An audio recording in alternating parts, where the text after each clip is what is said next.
best one is like if you go home, let's say you go to work that day, and then around 8 o'clock at night, you're kicking back, you got the TV on or something, and then your head informs you you had a bad day.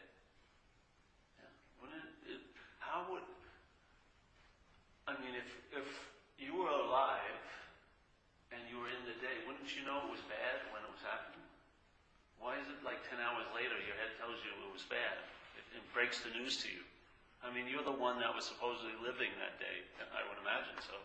But then why is that put off the recognition of the living of it and just waiting around, waiting for the narrator to sort of tell me how things are going? Yeah? What happens if you get addicted to that? It's not you. The mind gets addicted to it. But your attention and interest gets addicted to it because your attention and interest usually follows where you think everything is about you. Whatever that you is, that's where your interest and attention is. Yeah? So if you think you is this image, this body, mind image, then your interest and attention is going to be absorbed in what's happening to this. And in that, you become unconscious to what's happening. You're walking around totally unconscious, basically. Isn't that a good indication that there must be some kind of unconsciousness, that if you had a job and you were in it the whole day, there was the surveillance camera caught you at the site. Yeah, you put the little ticket in and got a punch. But it was only till 8 o'clock at night that you found out you had a bad day at work. Wouldn't that be like, if that was a medical problem, I would have called the doctor immediately. You'd say, Jesus Christ, I'm out to lunch. 10 hours. Some people, it's years. Yeah. Some people, it's years. Every day, in and out. They're walking almost like sleepwalking through a life, and their head is just narrating it, making up anything it wants to about the basic, let's say, raw, resource of being conscious. It's just making up a story about what it was like to be you. Doesn't it? And then if you run into someone in the past that knew you, and let's say you share an event that let's say all these people that I knew got arrested at the same time, I was one of them, and everyone tells the story, it's a different story, every one of them. Which one could you actually put your hat on and say, oh, that's what really happened? You have no idea what's really happened, and yet your head pontificates as if it does, all day. In a way, as a smokescreen to recognizing what is really happening, which is, I would say, on a fundamental level in this place called experience, conscious contact. There's something that's on, you may call it you, but I would say it's prior to that idea of being a you. There's something that's on that is meeting whatever you want to call all of this through 5 gates, or through 5 doors. And they're called feeling, seeing, hearing, tasting, touching. And then there's a 6th door where you can think about the other 5 doors, yeah? You can think about feeling, seeing, hearing, tasting, touching in that little mental realm. So there's 6 doors where consciousness meets whatever is seemingly going on here, yeah? You see it, you hear it, you feel it, you taste it, you touch it, or you think about it, or imagine it, whatever. Those are the ways. 6 things. Now, there's only one energy that's coming through those 6 doors. There's not vision, hearing, seeing, tasting, smelling, touching. There's consciousness that goes through this certain lens called hearing, and so then consciousness experiences itself as hearing. Yeah? And then there's consciousness going through this lens called eye, and it's now called vision consciousness. Yeah? Now it's conscious as seeing. And then it's conscious as feeling, and conscious as tasting, and conscious as touching, and conscious as thinking. Yeah? In other words, the consciousness precedes all of it's sort of like there's a verb, but one part of the verb is running, one part's walking, one part's limping, one part's crawling, one part's being dragged. But in fact, there's all just one. There's different ways, but it's all one. Yeah? So there's consciousness, seeing, hearing, feeling, tasting, touching, and seeing consciousness or mind sees thoughts, like you would see a bird fly by a window if you were looking at it. Consciousness or mind, not conditioned mind, but mind, the fabric of mind sees thoughts, just like you see a chair. it is a huge leap for the mental process, which is what produces a sense of being a self. Yeah. So the mental process has an idea that there's a you. Yeah? And it wraps that idea of a you with a lot of habit and repetition and a feeling. Yes? Because a feeling combined with a thought, as you know, is much more convincing than just a feeling or a thought. When you have thoughts that coincide with a feeling, that's when you tend to go under a lot of the time, yeah? If it's a thought, you can sort of get immunity to it. If it's a feeling, it seems to come and go. But when there's a feeling wrapped around the thought, the mind takes it very seriously. And how much seriously does it take it? It calls it me. I'm the one who's feeling this. I'm the one that this is happening to. Yeah? So there's this mental process, and the mental process produces something. Yeah? I call the mental process, this one action of it is called selfing to me. Yeah? It's producing an effect. So the verb of selfing produces an effect called a self. Yeah? A self. A self. Now, as soon as the mind becomes identified with that presentation, it's sort of like, hey, I'm going to present what I think is you. Whoop! The mental process goes, you're a body. You were born, you have a story, you have wants and this and that, blah, blah, blah, all these concerns, this is your mom and dad and everything. And the mind went, okay, became identified as that. Now the A-self becomes self. Yeah? Now this is a whole different ballgame, because there's a great immunity to the act of selfing if you see it as A-self. If you see it as self, there's almost no immunity to it. As soon as you see it as self, then you are sorely in need of relief. You are busily seeking to get relief from that bargain that's been made. And as soon as the bargain is made, you forget conveniently, the mind forgets very conveniently that there was ever an invitation to entertain that. You believe now, I have been that. And from that point on, whatever comes your way, you think it's coming to you. It's like we use this example of the ocean and the wave. So let's say here, we're sitting here, and this is a meeting of waves. Yeah? We're all sitting here, separate, individual, long-lasting, independent waves. Yeah? And we're going to have a meeting about ocean. But the whole idea of being a wave has to have a denial of the oceanness for it to seem to be a wave. For you to take yourself seriously as a wave, you have to be what? In the forgetfulness of your nature of ocean, obviously. Or that oceanness would override all the tribulations and trials of being a wave. It would be like a big huffing and puffing and nothing would be blown down because you know you're the ocean. Yes? But so here we are, all people thinking we're waves, and we're actually discussing the possibility of ocean. That's why it's so beautiful that you're going to get nothing here, because it's best to be left with the idea of being a wave. So that maybe, just maybe, you'll see, possibly, I'm not that, and that's the invitation right then and there. The oceanness doesn't take time to come in. It doesn't take like an hour or 3 months of workshops to feel wet. There's an immediacy. The solution has no time involved in it. That's why at now you're always okay. It's only when you put a there and then that the mind gets into thinking something else. Yes? But now, the now is like the eternal pause that stops the selfing. And it's the last place the wave wants to recognize. Because if the wave recognizes the ocean, its reality as a wave gets dispersed immediately. So there's a very strong mental, unconscious, subconscious, whatever you want to call it, but there's an agenda in the mental process not to recognize. It may want the ocean, it will do that. It may want to have an experience the ocean, it will definitely do that, but it will never entertain, I am the ocean. No, no, no, no. Because if I am the ocean, then what am I not? A wave. Yeah? It's not like a big process. If I am the ocean, it isn't like, okay, I have a lot of time to spend, lollygagging until I get the hit that I'm that I'm not a wave. No, it's if I am the ocean, I'm not a wave. It's very quick. It's not like a big process. Yeah.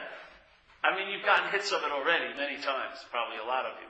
But what occurs is the mental process overrides that hit, yeah? Gets engaged in producing a story about what it's like to be a wave here, a solitary, imaginary wave with private thoughts and all this and all that.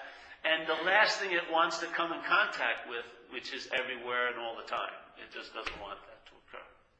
So the idea of everywhere and all the time may become a goal that the wave wants to get, but it will use time, doing and having, to arrive at the ocean, and you will never arrive at the ocean that way, because there is no arrival at the ocean. The only way you could arrive at the ocean is if you were separate from the ocean. Yeah?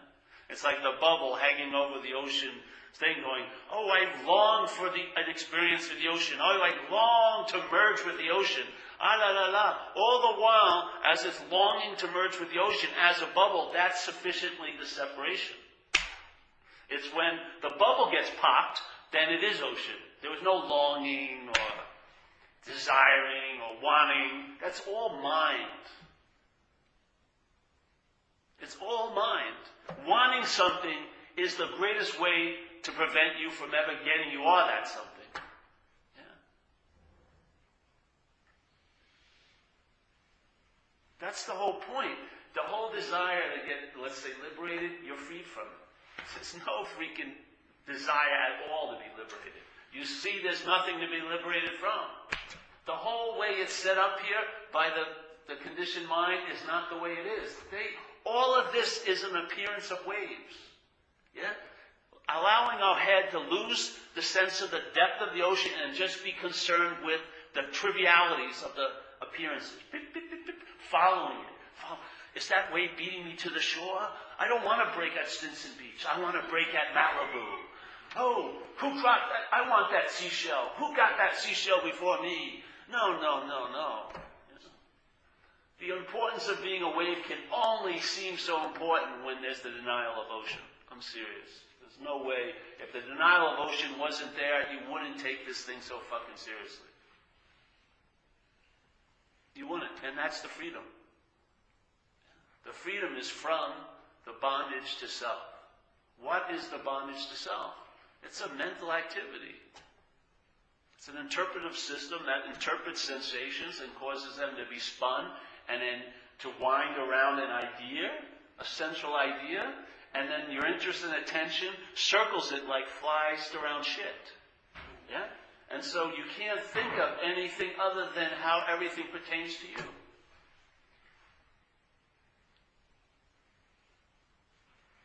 We're saying this to you today. Someone starts talking about their mother and immediately you want to jump in with your mother. Why don't you just shut up and listen to them say what they're saying? I don't have to jump in and say, well, my mother, or yeah, I had a bad day at work. I had a bad day at work. Let them say what they fucking want. Hold the space. See what happens. Don't have to get into it. Just sit there. They'll disarm this whole thing. It gets uncomfortable with someone if you're sitting there and they're yapping away.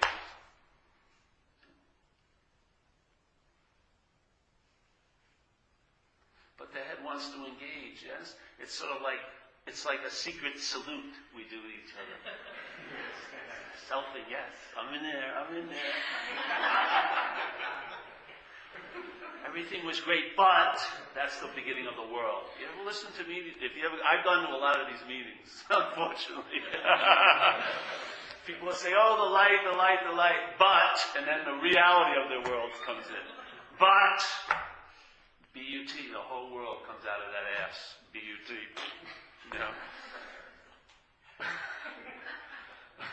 Haven't you heard people when they share about freedom?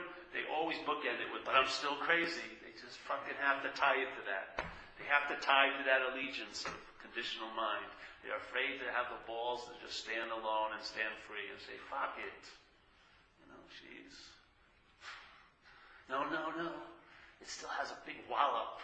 I know it can really whack me. It can only whack a fucking wave. Like in the Course in Miracles, it says your attack thoughts are attacking your invulnerability. As the ocean, you're invulnerable to any breaking of any wave. A 70-foot wave breaking in the ocean means absolutely nothing. It's only when it runs into a shore. As soon as it runs into a noun, you, then the wave can have a huge impact. Yes? But if you're not a shore, if you're not a noun, if you're not a long-lasting, independent, separate entity, there's just ocean moving. Yes?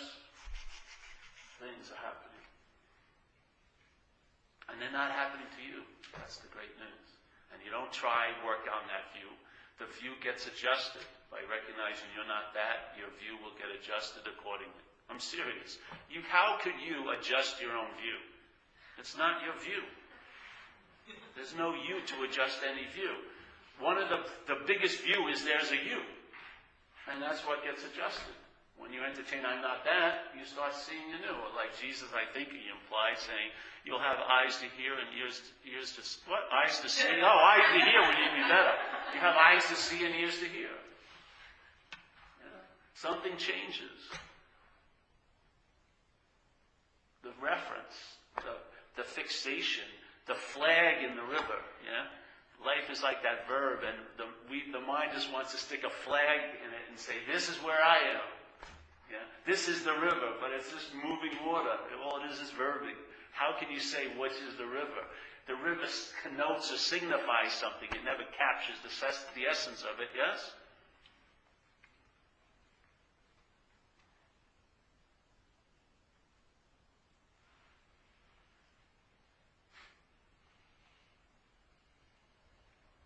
It's like we did it to get to that space. Here's this chair. 50 years this chair's been here. A lot of important answers have sat in this chair. A lot of incredible proclamations occurred. People got divorced and married from this chair. Yeah? Seems to have a huge significance. And yet if I got up and moved it, would it have show any effects that it was ever here? Only on other appearances. It would show an effect on the rug and maybe on this.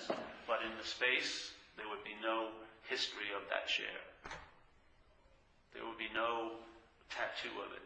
It would be as if it was never there. That's what an appearance is. An appearance in space is just that. It has no effect on the space that it's appearing in. It's not taking up any space. It's not solid. It's an appearance. Have you ever heard someone on the airplane go, hey, we've had turbulence up here. We just ran into this big piece of sky. What? No. No. The sky is like open space. Everything appears in it and disappears in it. 4th of July explosions never cut open the sky.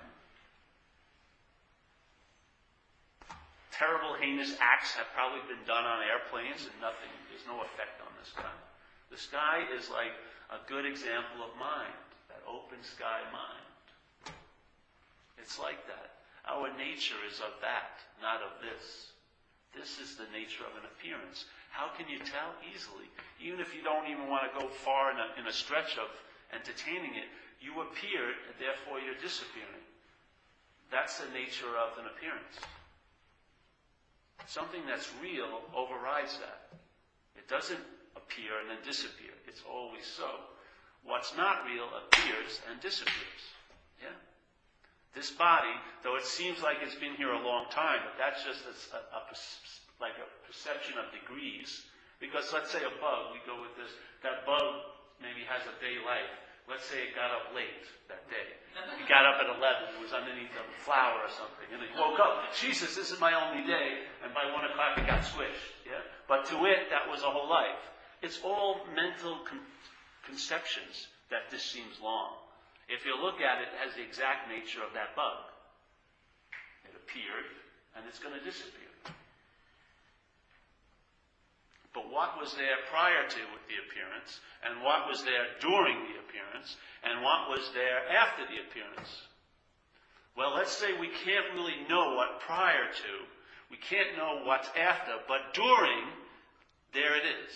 There is a possibility to entertain the verb of living because you are that verb of living. You have the quality of being conscious. Yes? That consciousness is doing its verbing right now. It's conscious of, yeah? So through the intimation of what's conscious of, you can get a feeling of what consciousness is, yeah? And that feeling may be that it's always so, at all times, never affected by what's appearing in it. If you want to use that example of the sky, look up at the sky and see. That's sort of like a way of explaining, very crudely, the expanse of mind that hasn't been bonded to the idea of being a self. Yeah? Everything, all things appear in it, but nothing that appears in it affects it. And yet, that can affect appearances greatly when entertained. But appearances can't affect that. Even though appearances have denied it and are acting as if it's not so, they're not having any experiences of bumping into it, it still doesn't change the fact that that's all there is, because it's prior to the appearance. You were conscious before the idea of being a woman or a girl, boy, or Paul or Mary ever arose. That came much later. But consciousness was always so. Yes?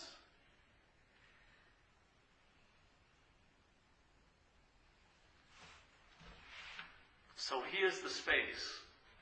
I take the chair away, or let's say I take Paul away. Let's say I go back to my hometown where I did the most heinous act that I can remember. There's no evidence of that in the space where it happened. Yeah? If I move this wall, do you think I have to move space in? The wall didn't take up any space. It's just appearing in the space. Yeah? This is appearing in the space. This is appearing in the space. What are you making up of all this? Oh, let's fuck that. Let's just attend to things. Because we're living in this world of waves. All we want to do is recognize other waves. It validates our waveness. Yeah? If this world wasn't real, would I be? Of course not. So I have to seem to think this world's real so that I get a sense of reality. And it's a yeoman's bit of work. The mind is constantly working at reinforcing the idea that this is real and denying what is real. We have it so much that we believe because it's solid and can't touch it, that's real, and what can't be touched or felt is nothing. But nothing is actually what's real.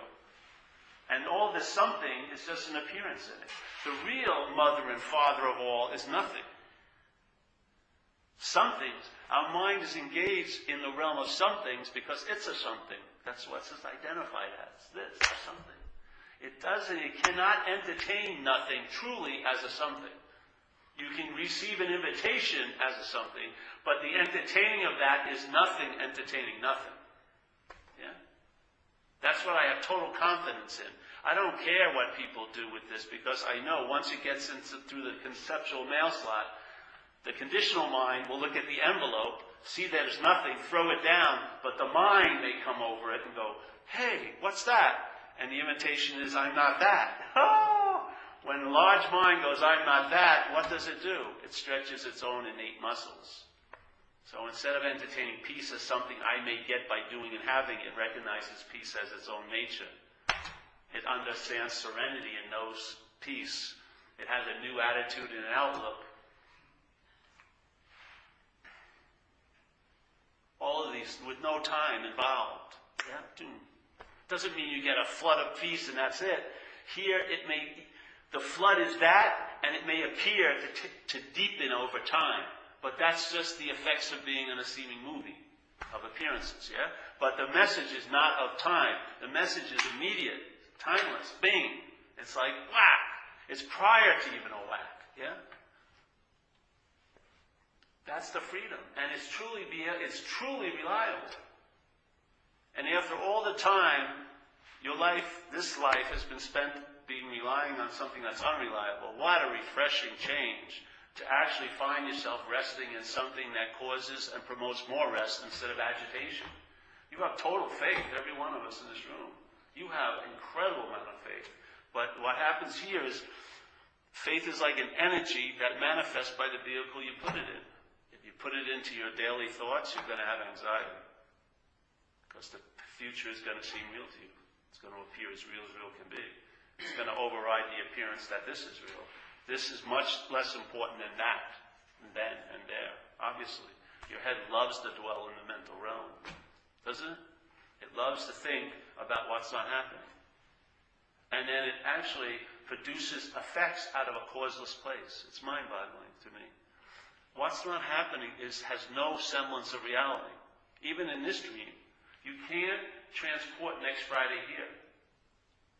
You can't say, I want to bring Friday, this Monday, bring Friday in, next Friday in. You actually cannot make it appear here.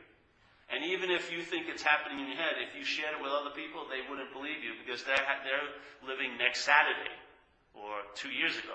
Yes? It's very rarely that you hit someone at the same time that they're manifesting what's not happening. The same what's not happening. It's like the lottery. Very rarely you miss. Yeah? So, but here I am. I go up here. My intention and interest fuels it. Yeah? The mind goes up into this state, this mental realm, and it goes, well, I could be destitute next week. That's a possibility. So is that I could have had 2 girls. I could have had 2 babies, but I'm a man. But I could have done that, possibly. If I was a woman, I could have had 2 kids. So these possibilities are only speculative, and it goes off. And it speculates what could possibly happen to you as this. Yeah? And when that occurs, and you believe it, when you have faith in what's not happening, something happens now in this, which is the effects of anxiety. You produce your own vintage, like wine, you produce your own vintage fear out of mental anxiety. It's mind-boggling, isn't it? Jesus Christ. I mean, it's nowhere, there's no place you can go to pick it up, right? Really, my truck, let's go, I'm driving into what's not happening, I'll be back with a whole shitload of anxiety. No, you're actually mentally producing it, yeah, in a mental realm, which is appearing now. There's no past or future. If you're thinking about the past, you're doing it now. There's never been a moment that you've thought about the past that wasn't this moment. I mean, literally. And the future. So, but the mind goes there, and it produces effects, doesn't it? I mean, actually, on the body it does. You get coiled up and contracted, don't you? Your mind starts racing, you start getting sweaty, your heart may be beating, maybe you start eating because you're afraid of next week, or buy the porno, get the Agendas or something, and there's nothing really that's motivating you or stimulating you other than dwelling in what's not happening. There's no reason why you need to have a thing of Agendas because you're afraid, because it's not happening. Yeah? But, so it produces a lot of effects out of nothing. It's like a great miracle worker. And the point is, this is the act of playing God, if you look at it. In recovery, we say the first requirement or the how and why of this whole comprehensive way of life called recovery is to quit playing God. I mean, it's the how and why of the whole program. And very few people, they just go right over it. They don't, let's go back to the doing and having part. Yeah. Well, that's the doing.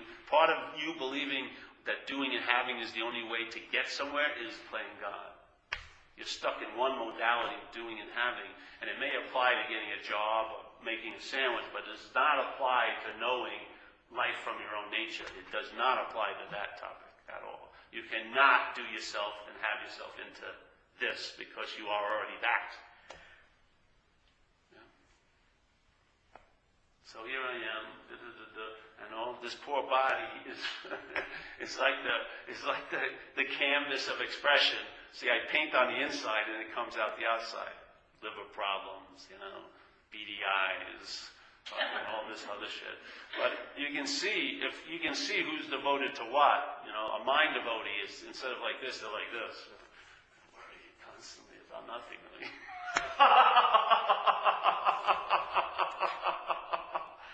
I don't know what we expect to get out of it.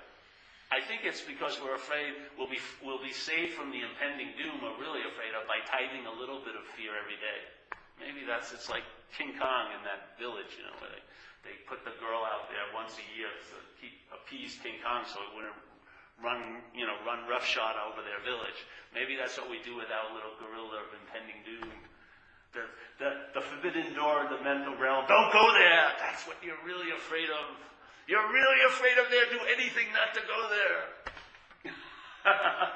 Okay, I'll worry about inane things all day. Okay, that's good. That's a good tithing, yes. Tithe to me. I'm a jealous God. Don't put any God before me. I'll smoke you. Doesn't it sound like your head? The Old Testament God? Sounds like my head to me. I'll smoke you and don't put any other God before me. I'm a jealous God. Fuck, what a God to have. Have a jealous girlfriend, boyfriend? That's bad enough. A jealous God? We'd be totally fucked. Jesus Christ. So this thing plays God in the mental realm. You can't play God here because something's overriding its desire to play God, which is conscious contact. It's the constant, always available, as long as you're alive, invitation to wake up to the fact of what? Consciousness is what's living this life, not you. There is no you. Consciousness is having an experience of itself the best, closest way it can by seeing itself as other. Yeah?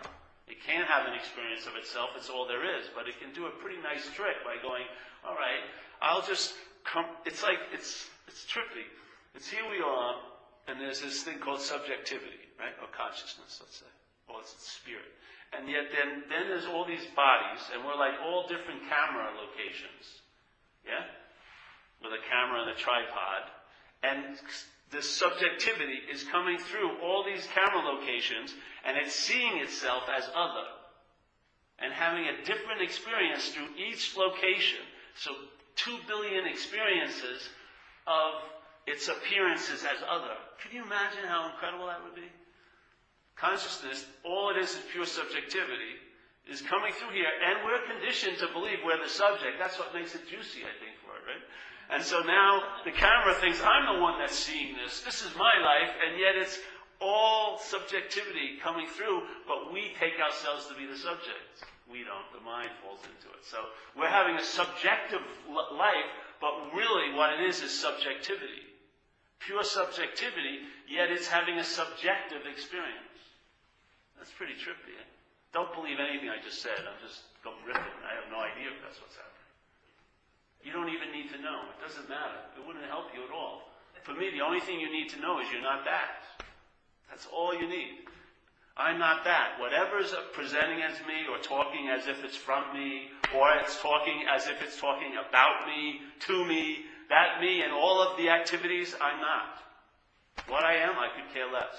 But I know I know what I'm not. And that's what's freed me. Not knowing what I am, that doesn't free me, because when I was trying to know what I am, I was trying to know what I am as what I wasn't. There was an assumption I was real when I was doing all these things to get closer to my real self. How can what I'm not get closer to what I am? There's just a simple recognition, I'm not that. You don't need to get close, you are already located there. How could everywhere be an experience? It can only be an experience to a special somewhere. You have to believe that you're special and different to have an experience everywhere.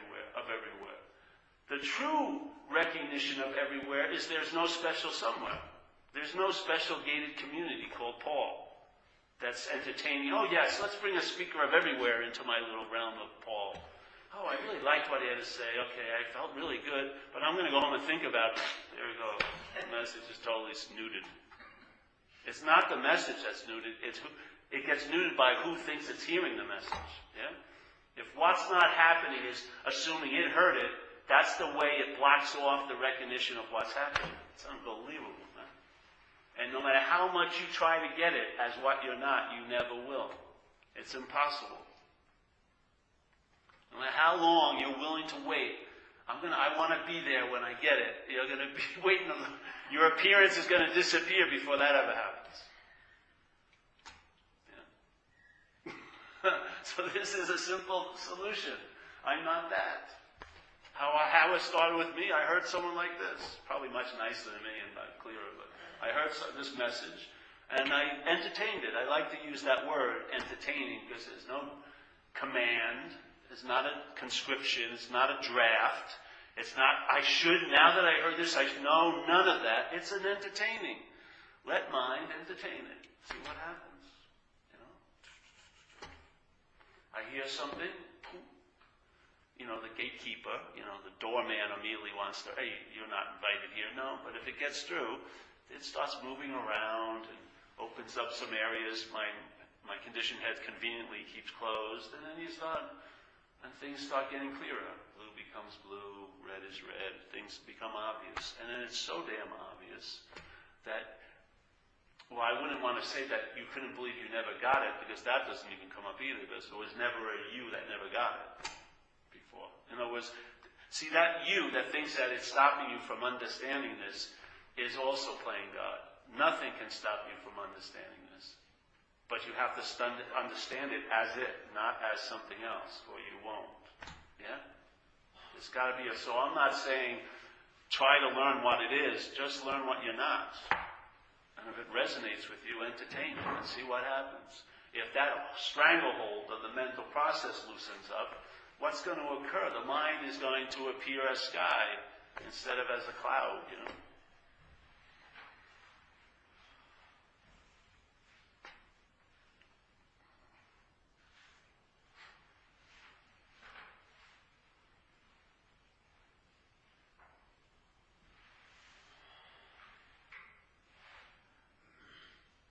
And then the head will rise and go, oh, I think I got it. That's not it either.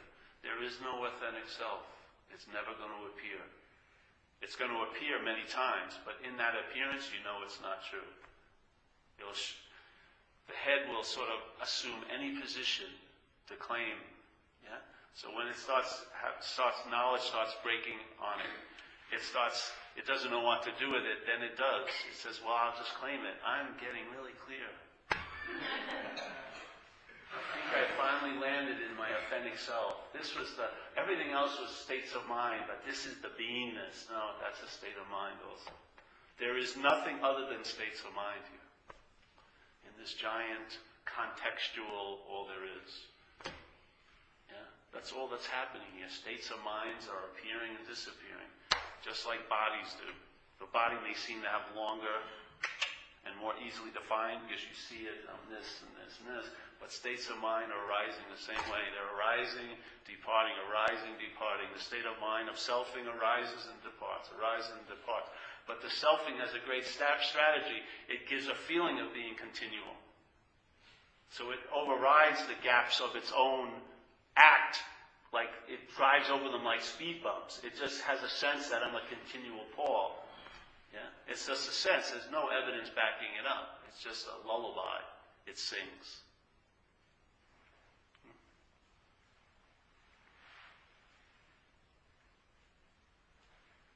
I mean, what are you right now as a mind but a story? You try to bring the story into the mind, bring it up to the forefront, almost like a badge of your recognition of being here. I'm this. Yeah?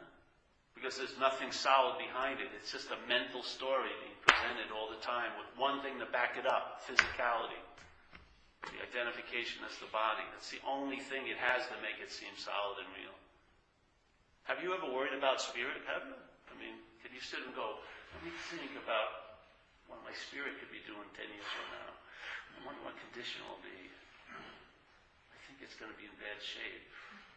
You can't fucking think of spirit, can you? It's impossible to capture with thought.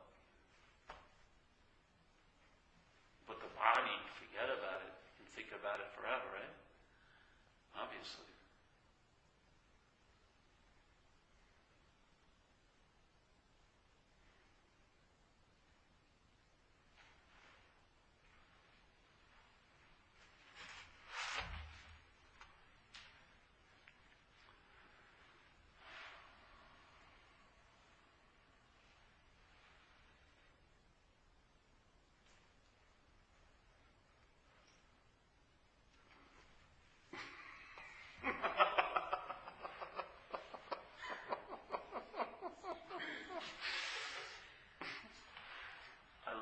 Message. I love it. It's the tastiest thing I ever fell upon my head.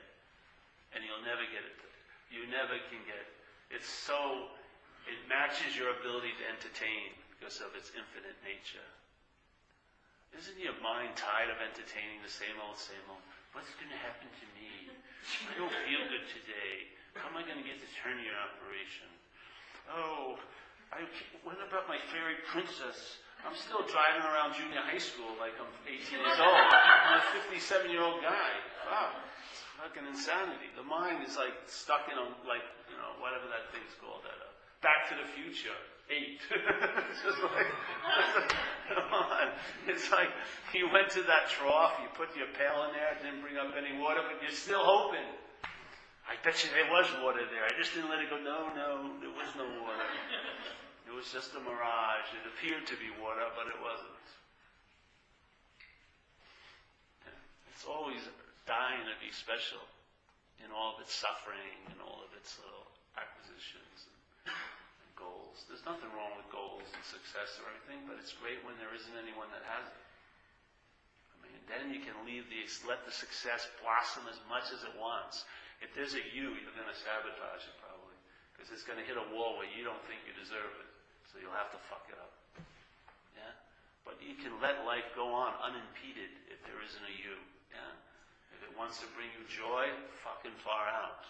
Like I had a guy who we got $250,000 whatever inheritance, and then he came over my house and he just started complaining about all the difficulties this has brought about in his life.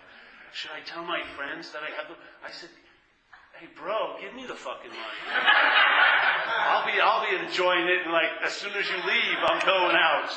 I mean, Jesus, just give me $10,000. I'll have a whole lot more fun than you have with the rest. It's unbelievable. Your mind is insane, isn't it? You're hoping, your whole life story is, if I only had money, then you get, oh, but I can't let it. It's freaking insane. Yeah, it's insane. But that's the thing it does in a way. As one of its side effects, at least for me, if things get good, I can go with it big time. Where before, even the faint of something good, my mind would immediately preempt it. Oh, no, you don't, they're going to find out. Fuck. You tell me to keep striving for this, and as soon as I get a vision of it, fuck, I'm like a fucking donkey being ridden. Yeah, with the big carrot, and you always pulled out. And we're still done, we're still going down the same path. One day I will be okay. What does that mean your reality is if one day you will be okay? Your reality is that you're not okay. Yeah? If your whole hope is that one day I will be okay, then the reality you're basically living in the mental realm, because it's not real, is that you're unokay. Yeah? And all the seeking is actually the way of affirming that you're not okay. All the seeking for what you believe will make you okay or more okay is really the mental activity of affirming that you're not okay. See, if you would just see the mental realm and flip it over, you would see that when you're moving towards something, you're really moving away from something. It's just the way it is. This is like Bizarro World, like the comics. Everything is ass backwards. When you're thinking you're going towards the truth, you're as far away that you possibly can be in the mental realm. You can't be far away from it, but in the mental realm, in your pursuit of it, you're as far away as you could possibly be. It's mind-boggling, yeah? It doesn't mean don't meditate. Meditation's beautiful, but if it's seen as a vehicle to get somewhere, it's probably not going to deliver you where you think. It's not like, oh, I kind of stop doing all these things that I really like to do. No, just see if there's someone who's doing it. If there isn't someone that's doing it, fine, go ahead. Be willing to be accountable, because if I break the law, I may get arrested. Yeah? Shit like that will happen. It's just so clear, it's so simple, really. It's not like rocket science. It's simple. It's your mind starts entertaining it. One at a time it entertains it, maybe more. It'll be entertaining it not as you, but it'll be entertaining it as mind. That will make a big little in you, and then maybe the thing will keep going, the selfing, and then another time it'll entertain it as mind unadorned by selfish, and another big impact. And then you'll see this tree seeds by the fruits. You'll start traveling lighter, and you won't know why, because it won't be based on anything you did or had. Something will have just occurred, yes? It was an effect of what's always so. It's not something that was never there and then it occurred. It's just some of what's always so has leaked into the appearances. Yeah? So in other words, it bleeds through, like through. So here's the appearance, and there's the screen, the appearance is happening. Well, let's say the screen is unadorned mind. It bleeds through the screen through the character, the appearance, and the character's usually the last one to know that it's bleeding through, but the character starts traveling differently in the movie. And then the mind goes, wait, what's happened? Like maybe months later. And the point is, it doesn't even care if anything happened. Because there's such a joy just living now. It's not noting how it's doing anymore. It's not tabulating or accounting or measuring or comparing anymore. It's just fucking living. Yeah, just walking around, on, whatever. Sleep on, blah, blah, blah. Mind's flipping out. Oh, whatever. Yeah. It's really clean, and so it leaks out in your character. It doesn't change from the out within. Maybe it doesn't even have to change the character, but what will shine through it definitely will be brighter. It will change from the inside out, and you'll know the tree by the fruit, because you can't know the tree because you're an expression of the tree. You know, as an expression or as a vehicle, you can't recognize it. Yeah. But you'll recognize it or intimate it by its expressions through you. You'll see it leaking out in your life. Where once you used to be flipping out, you don't flip out anymore. Then you realize there wasn't, the only reason why I was flipping out was there was someone to flip out. When there isn't anyone to flip out, there's just flipping out. Yeah? There's no story about it, this mind flips out. When you're getting cooked, you flip out. My mind flips out. My head, oh man, getting old, I got a hernia, all this stuff happening. My mind has a great story. Would love to flip out every 2 seconds, but it doesn't shake the, whatever. So this is, and it's great when it really wants to huff and puff, because then any kind of remnants of any fear of the impending doom is gone, because you realize it doesn't have anything in its arsenal at all. It's just air. So you become your own authority. Yes, you become the living scripture. You become, the conviction is in your gut, not in a book or in a past master, but in your gut. You start, and then this solidity is not brought to you by anything. It's being seen as you. Yes.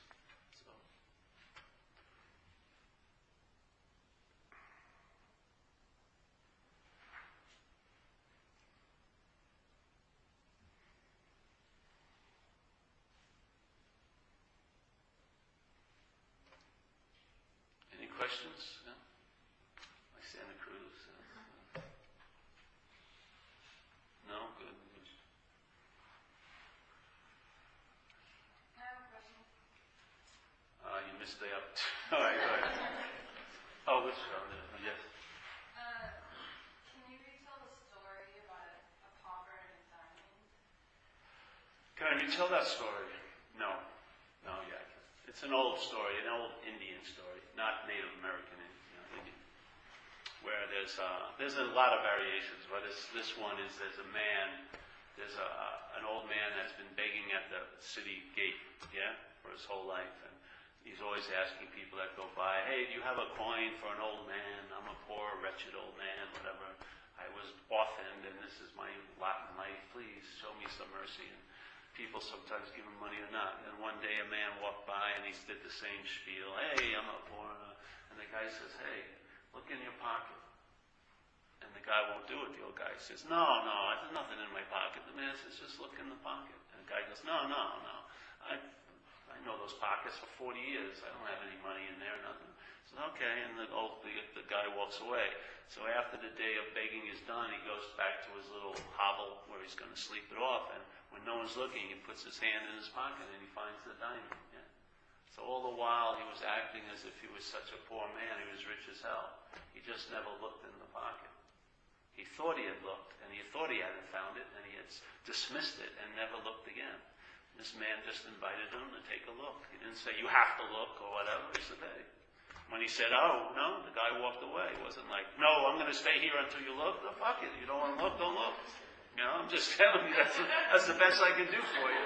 Look in the pocket. I'm not going to grab you in. And then when he saw the thing, he realized he was a rich man. Yeah?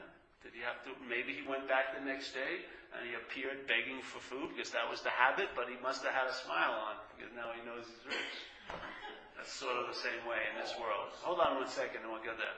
So let's say in this world, trials and tribulations come. It doesn't mean you're going to get a get-out-of-free jail card. Yeah?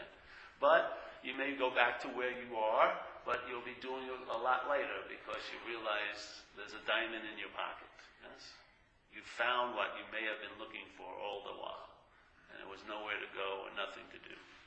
So, yeah. So, the moral of the story is that all we need is money? No.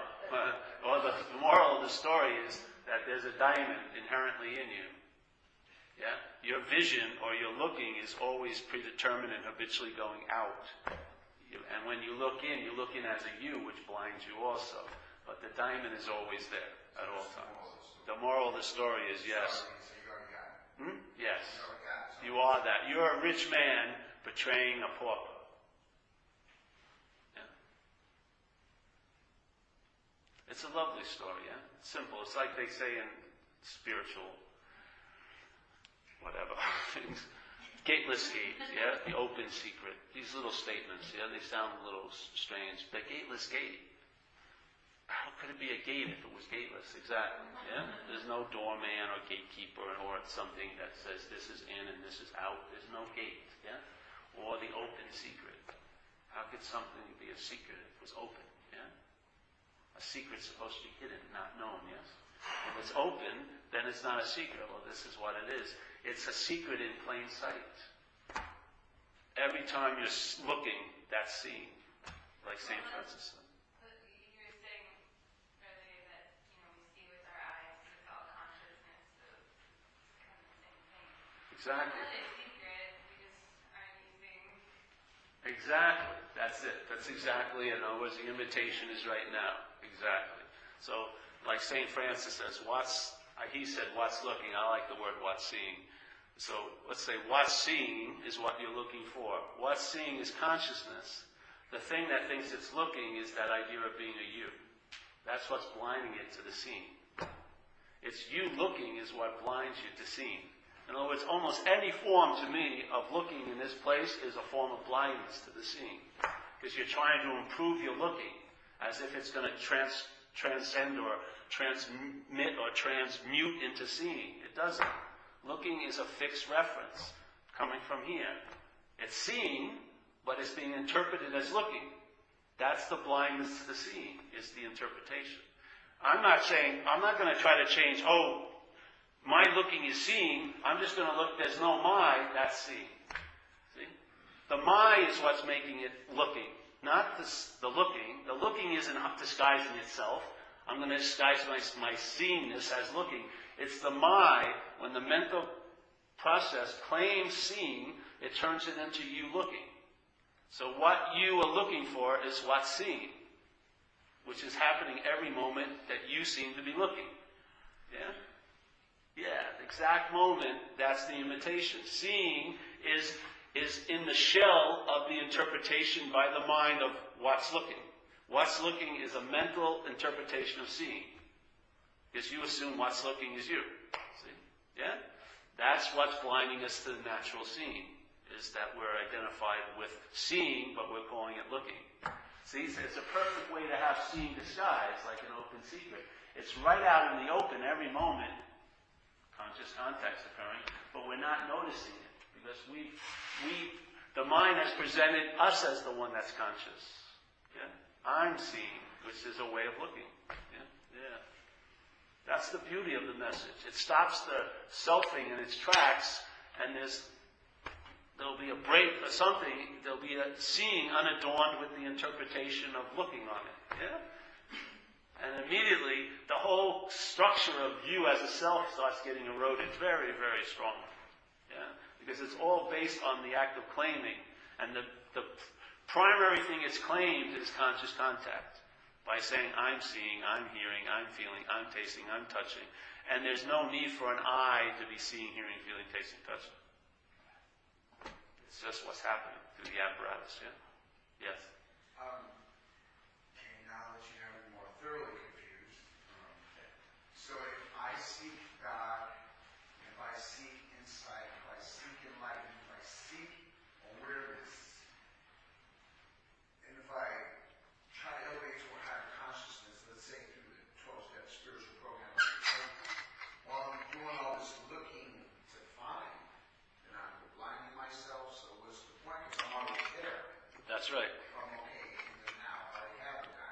That's right. I'm already. But the situation with alcoholism, though, alcoholism is a disease of the physicality. It's a disease in the appearance. So let's say if you're awake and you have diabetes, you're going to still take the diabetic medicine. Because the body, yes, has its own laws and rules here in the dream. You have alcoholism. It is not, you cannot x-ray the body and find alcoholism. It's in the mental process. So the sense of being you is infected with alcoholism. And there's some methods that have been found that you can take care of the body, yes, while you're living. Because I've met a lot of people who are very good Buddhists, but they're still alcoholics. Buddhism isn't going to work on alcoholism usually. Yeah? It's a disease. It's not like a spiritual dilemma. You are spirit. It's a mental dilemma. Yeah? Your mind's infected with alcoholism. Yeah? And that mind is what's producing a sense of being a self. So you are alcoholic as a sense, of self. So I take care of that because that's what I don't take care of it, obviously, but this is the language. It's difficult to say. This thing has a conditioning that the conditioning is, oh, I found a way to take care of it, I'll take care of it. Other apparatuses have found a way to take care of it and said, fuck that. They keep using, yeah? There's no person who chooses any of that. That's just the way it's built, yeah? So some people have been introduced to AA, they go fuck it. Other people get introduced to AA, and now they lead that kind of life. And so they get relief, the body gets relief, and the brain, the mental process gets relief from a disease. But spirit isn't affected one way or the other. You are that, what you are. Yeah? If you're identified with the appearance, it may be more difficult to entertain you are that if you're busily combating being this. And you're going to be very busy if you have untreated alcoholism here. Really, you're going to be very busy dealing with the consequences of untreated alcoholism. And it's going to be hard for you for some of your interest and attention to go to entertain something else. Because all you're entertaining is getting relief from the consequences that keep getting produced through you. Yeah? It's sort of like having a 5-alarm fire. If you come in this room and say, I'm suffering from this, I'm going to just tell you, hey, where a pail of water is, I'm not going to give you this message. I'm going to say, get a fucking pail of water because you believe your house is on fire.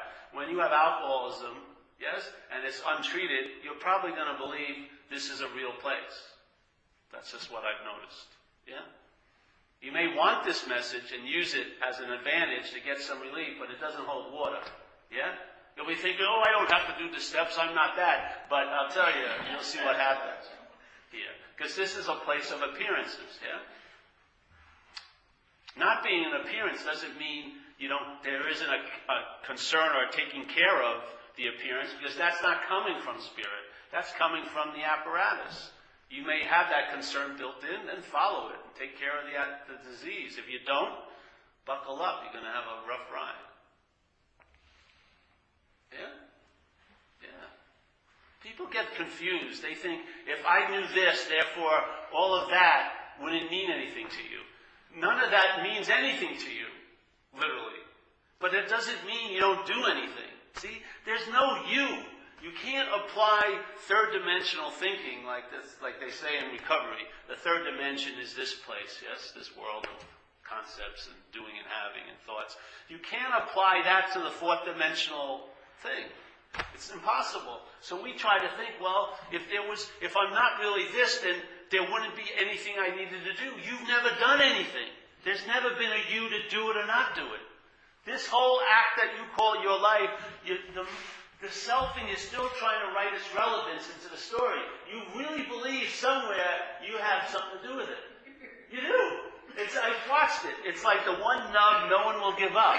They'll whittle it down, but no. If I didn't entertain this message, then there would be no message. Blah blah blah. But there's no you that's entertaining and not entertaining it.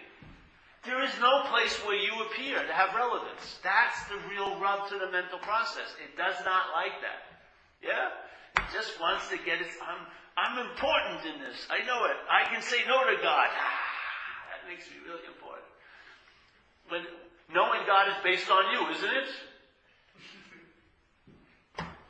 Who's playing bigger? Who's the bigger God in that equation? Your mental process or God? If you say, oh, I have the power not to know God, then you're more powerful than God, I'd say. Yes? If God wanted to be known, it would overwhelm you, wouldn't it? If it was more powerful. See, the head's always trying to write its relevance into the story. It wants to be something. It wants to be relevant.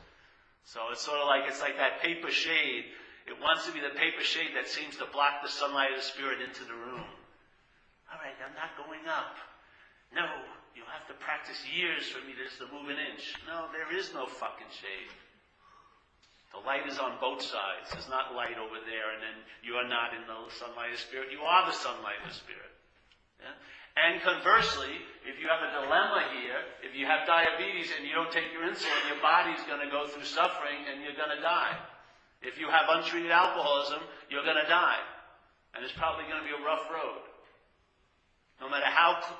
Because the fact is the fact. We're not dealing with that. Yeah?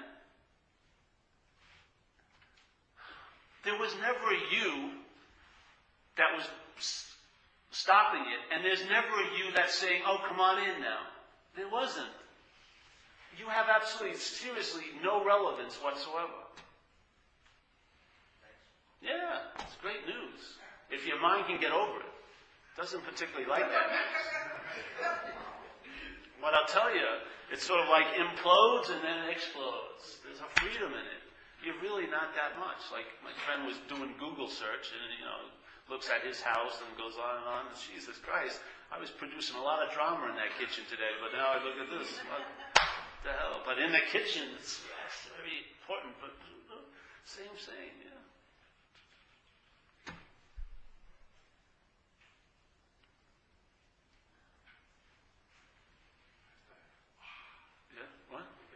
Oh, pass the hat, yes.